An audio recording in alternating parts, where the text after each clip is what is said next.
नमस्कार। आज हम बात करने वाले हैं भारत के एक असली शेर की, एक ऐसे महानायक की जिनकी कहानी सुनकर सच कहूं तो आज भी रोंगटे खड़े हो जाते हैं।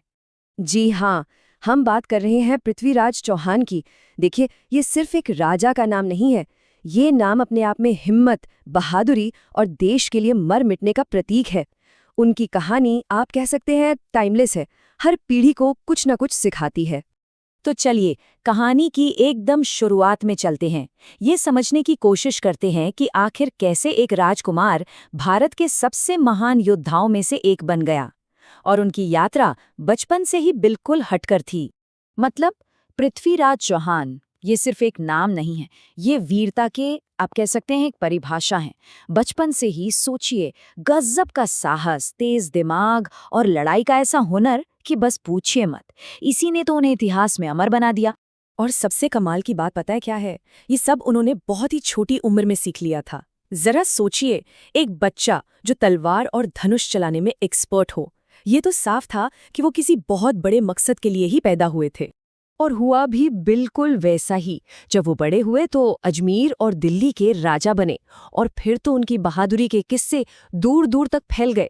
हालत ये थी कि उनका नाम सुनकर दुश्मन कांप जाते थे और हर भारतीय का सीना गर्व से चौड़ा हो जाता था।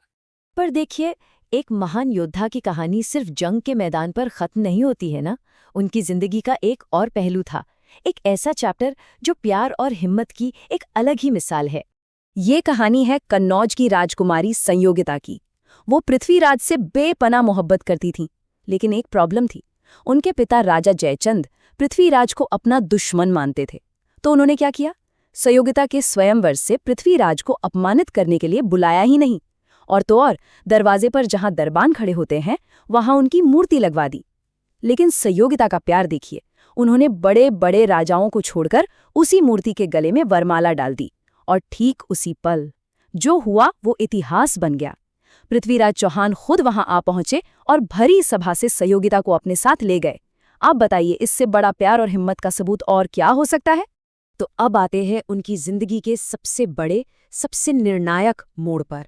एक ऐसी जंग जिसने हिंदुस्तान के इतिहास की दिशा ही बदल कर रख दी। और सामने कौन था? मोहम्मद गौरी। तराइन के मैदान में दो बड़ी लड़ाइयां हुई। पहली लड़ाई में पृथ्वीराज ने गौरी को इतनी बुरी तरह हराया, और देखिए हराने के बाद भी उसे जिंदा छोड़ दिया। ये पूरे भारत के लिए एक शानदार जीत थी। लेकिन कहानी यहां खत्म नहीं हुई। गौरी अगले साल फिर वापस आया, पर इस बार वो लड़ने नहीं, धोखा देने आया था।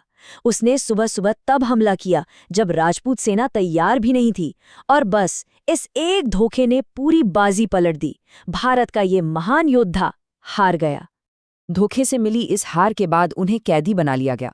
सोचिए, वो राजा जिसने कभी किसी के आगे सिर नहीं झुकाया, आज वो जंजीरों में था। पर सवाल ये है, क्या जंजीरें उनके हौसले को बांध पाईं? बिल्कुल नहीं, बल्कि यहीं से उनकी कहानी का असली सबसे दमदार हिस्सा शुरू होता है। उनके स्वाभिमान की कहानी, जो शायद उनकी बहादुरी से भी ज्यादा बड़ी है।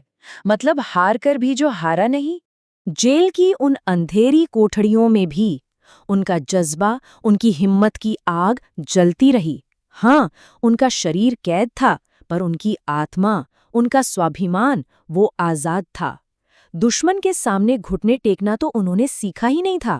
कहते हैं कि अपनी आखिरी सांस तक उन्होंने अपना सम्मान और अपनी हिम्मत नहीं छोड़ी।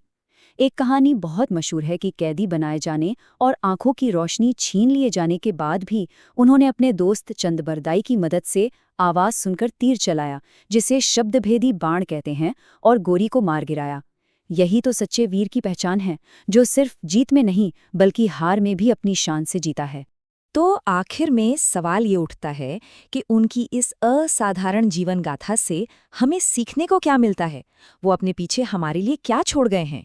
पृथ्वीराज चौहान की कहानी बस एक ही चीज सिखाती है कि असली हीरो वो नहीं जिसके पास सिर्फ ताकत हो। असली हीरो वो है जिसके पास मजबूत उसूल हों, हिम्मत, प्यार और अपने देश के लिए सब कुछ कर गुजरने का जज्बा। यही वो चीजें हैं जो किसी को भी महान बनाती हैं।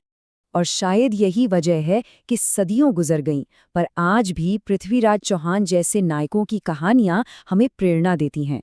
वो हमें याद दिलाती हैं कि हालात चाहे कितने भी खराब क्यों न हो जाएं, हिम्मत और स्वाभिमान का रास्ता कभी नहीं छोड़ना चाहिए। तो ये सवाल वाकई सोचने वाला है कि क्यों एक नायक की कहानी वक्त के साथ पुरानी नहीं पड़ती। शायद इसलिए क्योंकि ऐसी कहानियां हमें हमारे अंदर की अच्छाई की, हमारी हिम्मत की याद दिलाती हैं।